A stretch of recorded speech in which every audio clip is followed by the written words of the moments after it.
Matot, kiek čia strėlių? Jos visos skirtingos. Kaip pasirinkti tas, kurios tinka būtent jum? Tuoj paaiškinsiu.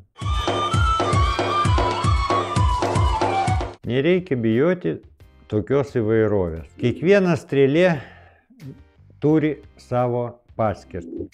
Tokia ir tokia medinės, skirtos sportuoti su mediniu, anglišku ir rytietiškais lankais. Bet juos labai lengva sulaužyti, dėl to treniruotėse mes dažniausiai naudojame stiklo plošto strėles, kurios yra pigesnės už medinės. Aliumininės strėlės daugiau skirtos šaudyti iš sudėdamųjų, surenkamųjų lankų.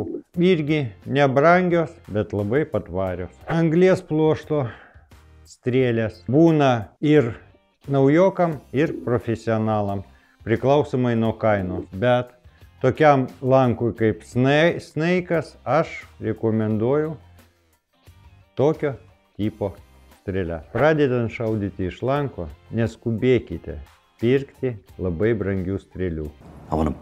Tai neduos jum kažkokių didelių rezultatų, bet gerai pratuštis piniginį.